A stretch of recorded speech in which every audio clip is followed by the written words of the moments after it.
All right, first of all, it's a pleasure to be here. My name is Keith Kostelecky, and I'm 68 years old. I'm born and raised in Dickinson, North Dakota. I'm one of the first year of the baby boomers. Everybody familiar with baby boomers? That was when, after World War II, when the World War got over and the vets all returned home, those that survived, started raising family and having a whole bunch of babies. And I was the first one of those to be born. And that's when the population exploded. So that gives you a history of where I'm from. And I graduated from high school in 1965. In 1966, I was going to be drafted by the United States Army, and I chose to go in the Navy instead. I got in the Navy 2 days before the Army was going to get a hold of me. The reason I did that is Vietnam was going real strong at that time. And my father sat me down in front of the TV and we showed me the war that was going on the news. And it was very similar to where he served in Guadalcanal in the Pacific. And he did not like it at all. He said it's a miserable way to live. What's going on in Vietnam is very similar to what's happening where he served in Guadalcanal in World War II. So he said you have two choices. You can either go in the Army for 2 years and we'll send you wherever they want to, and that was a very good chance I'd have gone to Vietnam in country. He says if you go in the Air Force or the Navy, you would have a better life. You will be probably a chance of getting an education. You'll be fed better than eating out of a helmet in the jungle, and but you will serve 4 years instead of 2. So I made the decision to go in the Navy. I joined the Navy. I wanted to be a cook. The Navy wouldn't let me be a cook. They told me I was going to be an electronics technician. I did not like electronics. I didn't know anything about it. But because of the tests that I took, they told me I could learn electronics. So I went to Memphis to a aviation electronics school, and I learned how to be an electrician on airplanes. What I did in my service was I troubleshot airplanes. When an airplane would go, first of all, we were working with F-9s, which was a fighter airplane, and it was out of service, but they were using them for training pilots. So the squadron that I was in, we trained pilots, and I worked on the electronics part of that airplane, the radar, the navigation, and the communications. So if anything went wrong with those airplanes, I was the one who worked on it. I wasn't very good at fixing the problem, but I knew where the problem was. And typically your airplane is black boxes. If something went wrong with the radar, I knew which part to fix. If something went wrong with the radio, I knew what radio to change.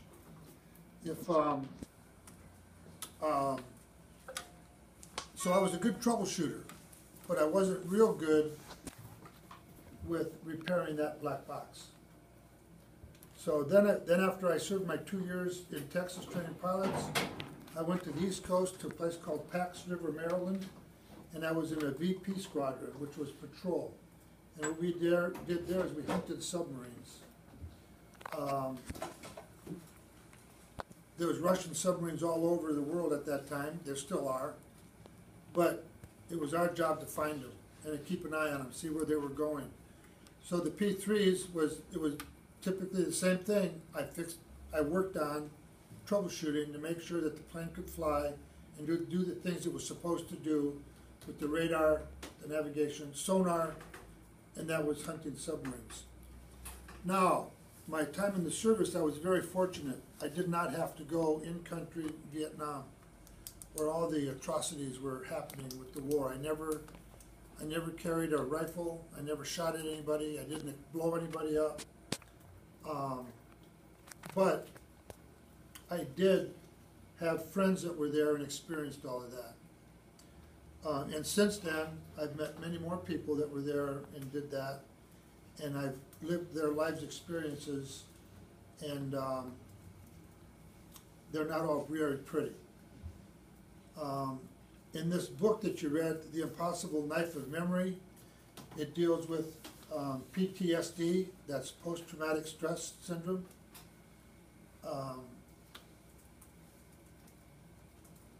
Post-traumatic stress disorder. The best way to explain that is explained by a guy named Michael Hare, who writes and studies this stuff. He's in his early 70s right now, about 72, I believe. But the way he explains this syndrome is that your mind is like a camera, and it takes pictures all the time, everything you see, and it brings back your memory. When you're in a combat situation, your mind is still taking those pictures, but you're busy. You're trying to save your life, you're trying to save your buddy's life, you're trying to kill the enemy. You don't have time to register those pictures that are going on that your mind is taking, the things that you're seeing, the things that you're experiencing. If you're fortunate enough to survive, come home, many years later, those pictures will start coming back, and your memory will come back in your dreams, and that's when that PTSD kicks in, and that's what you see. You see those pictures coming back. What you've seen, they've experienced, comes back to them in a very ugly way. In the book, that's what the dad did. He started suffering that, and he had struggles with his life, keeping a job, because they occurred to him early, shortly after he got out of the service. They started coming back to him right away. He dealt with them with alcohol and drugs. Not recommended, but he fought counseling, as we learn in the book. Then there's another, right now, there are 22 veterans a day that commit suicide, at least 22 plus per day that commit suicide because of PTSD. Personally, I have a very good friend of mine named Dick that he committed suicide, and a very good friends of mine, Mike and Renee, their son Zach committed suicide. First I'll tell you about Dick. He's my age, born in 1947. He came back from Vietnam, addicted to alcohol, marijuana, and experienced with heroin. He was able to kick the heroin habit, come back, get a job, and lived a fairly normal life. He worked at Caterpillar. He lost his job because of his alcohol problem. The union got his job back, and he joined Alcoholics Anonymous, and he got sober. And he died sober. He was sober for 28 years. But he couldn't deal with the PTSD kicked in later on, and he could not deal with life. At one time, he was in the room at AA, a room of Alcoholics Anonymous. He'd spent the night there. He had a key to the room. He went home after the last meeting, put on his bib overalls, and took his shotgun, and he went down and he spent the night in the room, waiting for the next people to come in for the next morning meeting the next day. He was a mess. The people that went in that room they were lucky they came out alive. The police were afraid to go down there. The only way we got him out of that room was for another alcoholic addict that knew what he was dealing with, that could talk to him. Went down there, and after about 10 hours, they talked him out of that room. That was 10 hours of talking. That didn't include the time he was down there before. Then they got him some help, and they sent him to the VA hospital in Danville, Illinois. And he was there for a while, probably 3 months, and they were treating him with medication and counseling. And there was a fire at that facility, and there was no room for all the patients, residents, whatever you want to call them.